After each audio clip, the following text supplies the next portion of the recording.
Herkese merhabalar. Filiz'in Mutfağı YouTube kanalıma hoş geldiniz. Bugün sizlere ister kahvaltıya, ister 5 çayını yapabileceğiniz nefis mi nefis pratik bir tarif hazırladım. Öncelikle karıştırma kabına 1,5 su bardağı ılık süt alıyorum. Üzerine bir paketten bir tatlı kaşığı eksik kuru maya ekliyorum. 1 yemek kaşığı toz şeker ilave ediyorum ve iyice karıştırıyorum. Şeker ve maya eriyinceye kadar bir miktar karıştırdım. Yarım çay bardağı sıvı yağ ekliyorum. Bir tane yumurtanın beyazı içerisine, sarısını da üzeri için ayırdım. Tekrar 1-2 tur daha karıştırıyorum. Mayalı hamurlarda mutlaka sıvı malzemeler ılık olmalı arkadaşlar. Sütü mutlaka ılık kullanın. Aksi takdirde mayanız hemen gelmeyecektir. Daha sonra elenmiş unu ekliyorum. Üzerine bir tatlı kaşığı tuz ilave ederek karıştırıyorum. Unun hepsini bir anda boşaltmadım gördüğünüz gibi. Bir yarısını öncesinde, bir yarısını da daha sonra ekleyeceğim. Toplamda 4 su bardağı 200 ml bardak ölçüsüyle 4 su bardağı un ekledim arkadaşlar. Spatula ile şöyle biraz toparladım ve elimle yoğurmaya devam ediyorum. Mutlaka hamuru elinizle özlü bir hamur oluncaya kadar yoğuralım. Hamur işlerindeki en önemli püf noktalarından bir tanesi hamurun iyi yoğrulması arkadaşlar. Hamuru bu şekilde toparladım. Gördüğünüz gibi arkadaşlar hafif ele yapışıyor. Hiç sorun değil. Üzerine bir tatlı kaşığı yumuşamış tereyağı ekliyorum. Ve hamuru iyice yoğuruyoruz. Özlü bir hamur oluncaya kadar. İlk esnada tereyağı ekledikten sonra bu şekilde parçalanıyor gibi görünecek hamur. Hiç problem değil. Lütfen endişe etmeyin. Yoğurdukça hamur toparlanıyor. Gördüğünüz gibi nasıl güzel, yumuşacık, esnek bir hamur elde ettik. Mutlaka tereyağını iyice yedirmeye özen gösterelim. Yumruklayarak bu şekilde iyice yoğurdum.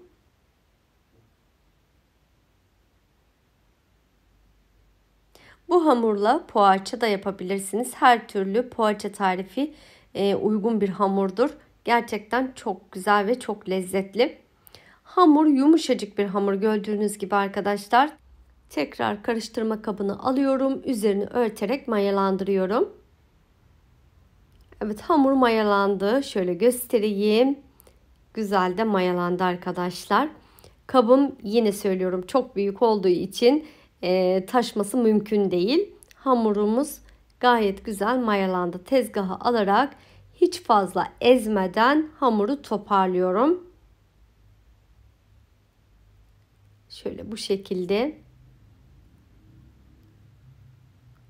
Bu esnada kesinlikle hamuru yoğurmayın. Aksi halde hamurun mayasını söndürürsünüz. 2 eşit parçaya ayırıyorum. Bir tanesini şöyle silindir şeklinde yuvarlıyorum. 3 eşit bezeye böleceğim. Toplamda 6 tane beze elde edeceğiz. Ben bir tepsilik kadar hazırladım. Eğer daha fazla yapacaksanız bu miktarları arttırabilirsiniz. Ya da bezeleri biraz daha küçük tutabilirsiniz. Şöyle baloncuk baloncuk.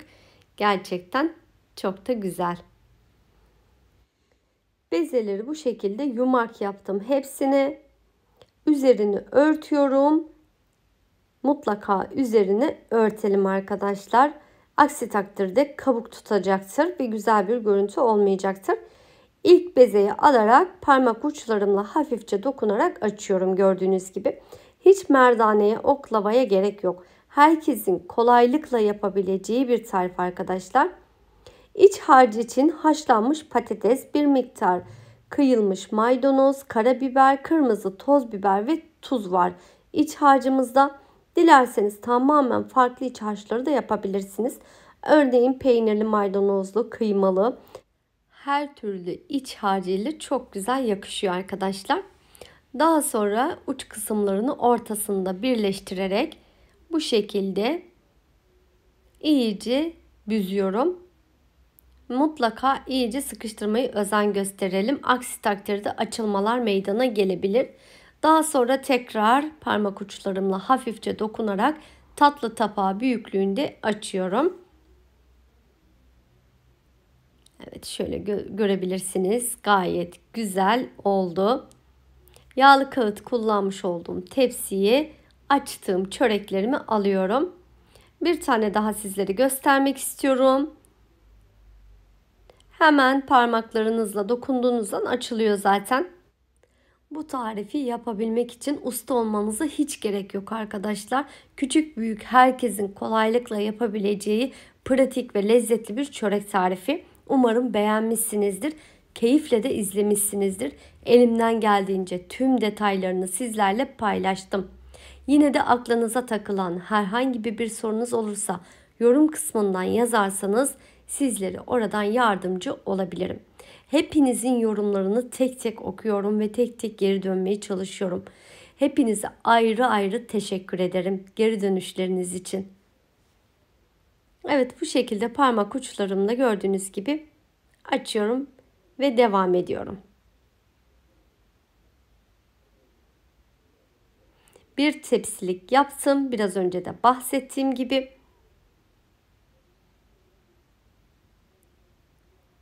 Hiç gözünüzü korkak alıştırmayın. Bir kere de olsun bu tarifi mutlaka deneyin. İçi boş olarak da yapabilirsiniz. Sayfamda içi boş çörek tarifim de var.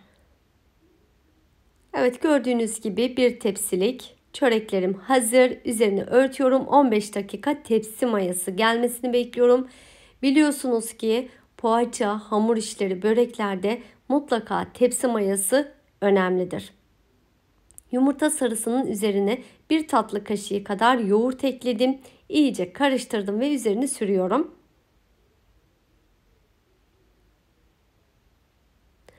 Daha sonra şekillendirici, pasta şekillendiricisi ile bu şekilde şekil veriyorum. Dilerseniz çatalla da çizebilirsiniz. Aynı işlemi yapabilirsiniz.